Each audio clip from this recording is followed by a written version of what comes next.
My name is Emma. Ever since I dropped out of high school, I've poured everything into my work. I decided to leave high school because there was something I just had to do. Although my parents were worried, they supported my decision. I believe that I am where I am today because of their support.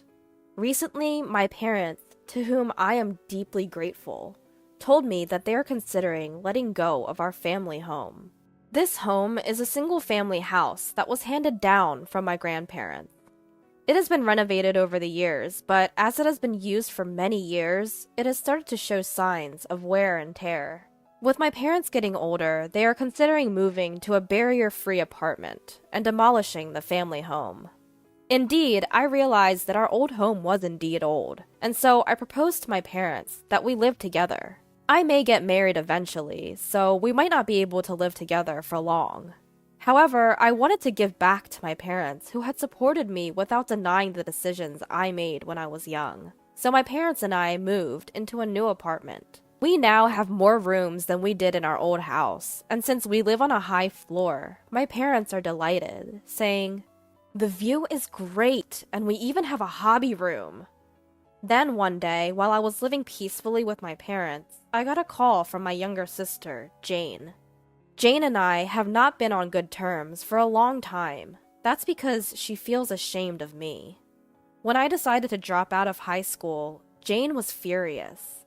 "Why are you quitting high school, Emma? I don't want any of my friends to find out that my sister dropped out of high school because it's embarrassing. From now on, pretend we don't know each other." Although Jane and I went to different high schools, it seems that me dropping out of high school was something to be ashamed of for Jane. Jane is a very hard worker and attended a higher ranked high school than I did, so she has always looked down on me. Jane, whose favorite phrase is, "Emma is stupid," made fun of me at the time, saying, "There's no way you're going to succeed in what you want to do. You can't even understand that, Emma, because you're stupid." I was tired of hearing Jane tell me almost every day that you're causing trouble for our parents by dropping out of high school, so you should leave. So as soon as I started earning money from part-time jobs after dropping out of high school, I left home. After 10 years have passed since then, and Jane had also left home. There was no communication between Jane and me, and since Jane started living alone in college, it seems she has not been in touch with our parents much either. When our parents decided to demolish our family home, they apparently consulted not only me, but also Jane.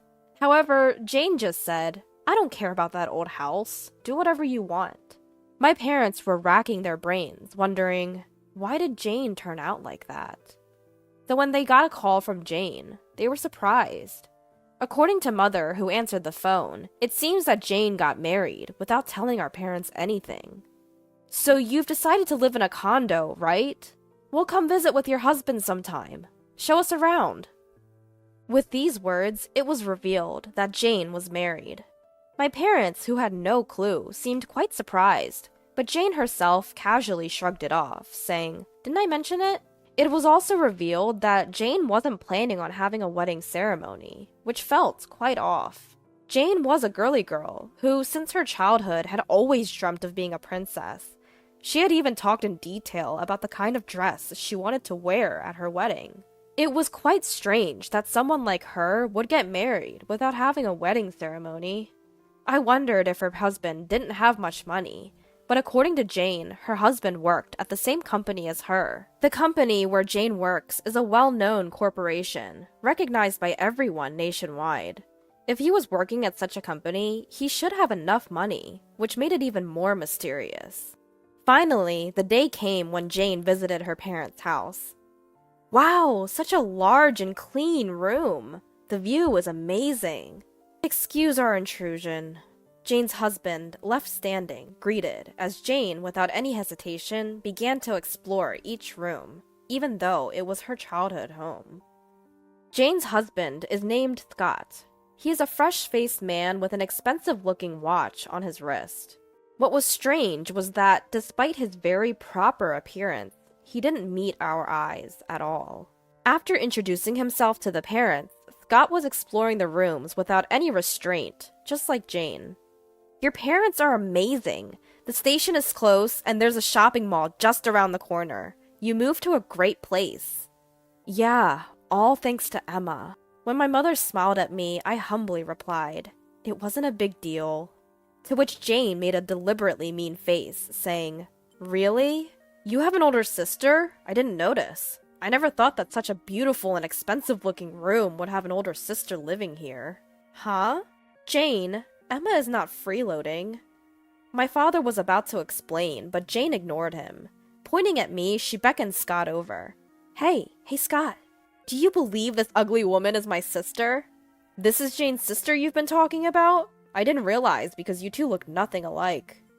Suddenly mocked by Jane and Scott, I stood dumbfounded. My mother scolded, "Jane, what are you saying?" But Jane didn't seem to care. My sister couldn't even graduate high school. She's not the brightest. There's a big difference between us, you know. We who have graduated from a state university. I was shocked when I heard that Jane's sister couldn't even properly graduate high school, but it seems like it's true. If she had someone like this in her family, it's no wonder Jane would be embarrassed. Laughing together, Jane and Scott opened the door to my room as they continued their conversation. And then, "Ugh!" she exclaimed in disgust. "What's the point of hoarding so much comic books? It's creepy. Are you still into that nerdy stuff?" My room's walls are covered with comic books, because I'm a comic book artist. The reason I dropped out of high school was because I wanted to dedicate myself entirely to comic books. Jane is the type that feels disgust towards such subcultures, what we'd call extroverted. Just like how Jane can't understand why I, being introverted and passionate about comics, I can't understand why Jane applies her mascara so heavily. Well, I'm a comic book artist. These are all my references. You're probably not even a successful comic book artist, are you? You're still mooching off mom and dad. It's disgraceful. Just get out already. Confused by what she was saying, I instinctively replied, "What?" "So just get out! Scott and I are going to be living in this house from now on." "What?" "Jane, I've heard nothing of this." Mother and father both exclaimed in surprise. Ignoring their shock, Jane laughed snidely. "Scott and I will take care of mom and dad. You're no longer needed, so get out. Aren't you embarrassed to still be mooching off them? Not only are you ugly, but you're also stupid." At Jane's words, Scott just chuckles. Holding back an angry mother, I said, "All right." Jane and Scott's attitude had not only upset my parents, I was furious too. I wouldn't let them get away with this. I decided to give in to Jane's demand. "All right, I'll move out in a few days, and you and Scott can live here. But remember, I'm not giving you any money." Sure. Bye, sis. Please, move out as soon as you can." After having their say, Jane and Scott headed home. "The next time we come, it'll be to move in," they triumphantly told my parents before leaving. My parents told me, "There's no need for you to move out." But I, who had sworn revenge on Jane and Scott, responded, "No, I'm moving out. I have a place to go," and moved out promptly. Jane and Scott soon moved into our family home. On the day of the move, "Have you moved out yet?" Jane asked over the phone. I replied in exasperation, "I'm on my way out now, so don't worry." Jane always behaves politely to our parents, never being mean to them. However, she often seemed to belittle me. To our parents, both Jane and I were their beloved daughters. They told Jane and Scott that it hurts to hear them badmouth me, but it seems the two didn't take it to heart. Then, a month later, just as I predicted, I got a call from Jane. As I picked up the phone, I thought, here it comes. And a nearly crying Jane blurted out, "Emma! The property management company of the apartment called me, saying they haven't received the rent. What's going on? They even said if I continue to be in arrears, they'll kick me out." "Why would I pay the rent? I don't live there anymore, do I?" "I've heard from mother and father. You were paying the rent because you wanted to show your gratitude to them, right? Why did you stop?" "Like I said, I don't live there, so I don't have an obligation to pay the rent." "Just bring the money right now. The utility bills are also ridiculously high." Being disgusted with Jane, who kept talking and hung up, I called my boyfriend. "Liam, Jane just asked me to come over. I'm going to our parents' house." Okay, I'll come with you. I'm worried about you, Emma, and I haven't seen your parents in a while. The reason why I immediately had a place to go after leaving my parents' home is because my boyfriend, Liam, offered me a room. As we were considering marriage, this past month was a good practice period for us. I went to my parents' house with Liam. As I opened the door of the house, Jane, red with anger, showed up. Did you bring the money? Pay the money properly for the sake of showing gratitude to our parents. Do you think I'm a struggling cartoonist, Jane? How do you think I can afford the rent for such a luxury apartment? Well, I don't know, but you were able to pay until now, right? Please pay the rent and utility bills. I won't. Jane and Scott, you both work for respectable companies, right? Why can't you pay your own rent?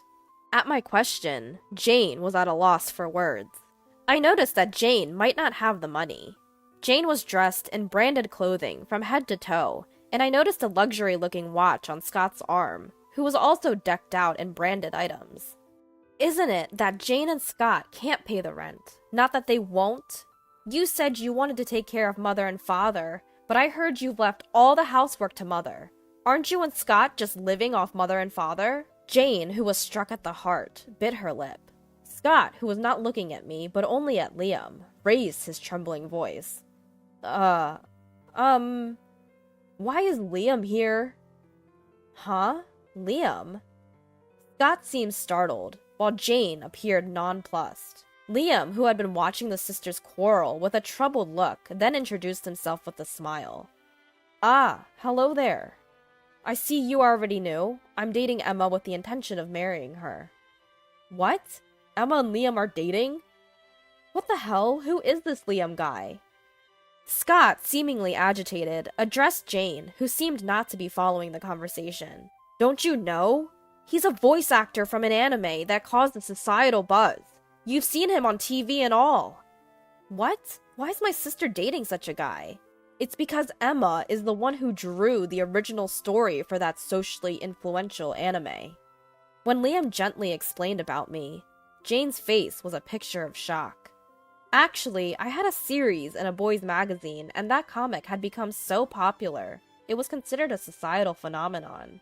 Even Jane, who was not well versed in comics, recognized the title and turned pale, seeming to regret all the times she had underestimated me now that she knew I was rich. I sighed at Jane's sudden change in attitude and told Jane and Scott, if you can't pay, then leave right now. I'll be demanding the 1 month's rent from you later. Don't say that, sis. Scott and I, we got hooked on gambling and ran out of money. It turned out that Jane and Scott had become deeply absorbed in slot machines and had lost a considerable amount of money. The reason they decided to live with their parents back home was also due to a lack of funds. It seemed they even borrowed money from shady sources, and most of their decent salary was going towards repaying that debt, which was quite shocking. I have no intention of helping Jane, who has always been mocking me. Our parents are moving again, so you and Scott should leave right away. Why are Mom and Dad moving? So you won't come crying to them. I can easily imagine debt-ridden Jane causing trouble for our parents. If you don't leave promptly, I will be charging you for the second month's rent as well. When I sternly made that clear, Jane and Scott reluctantly said, okay, and the gathering dispersed. My parents, who had been out, heard about this later and called Liam to apologize, but Liam seemed unfazed. Perhaps it would be best to avoid seeing Jane for a while, he said, and helped me find a new place for my parents to move to. I promptly bought a new apartment, and my parents prepared to move, once again. I'm sorry for the trouble, my parents said, and I replied, it's only natural to repay the favor to you both, who supported me when I made the drastic decision to drop out of high school. I am what I am today because of you. My parents were brought to tears at this. Jane and Scott seemed to be struggling with debt repayments even after that, but I had no obligation to show mercy, so I demanded full payment for the 1 month's rent and utilities I had fronted. But Jane and Scott didn't pay back the money and stopped answering their phones, so I called their workplace directly and finally received the payment. However, this caused everyone at their company to find out about the debt-ridden couple, Jane and Scott.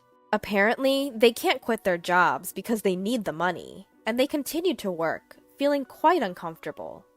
Afterwards, I married Liam. Our parents gave us their blessings, and we've been leading a happy life. Although I've cut ties with Jane and Scott as blood-related siblings, I wish for them to live strong.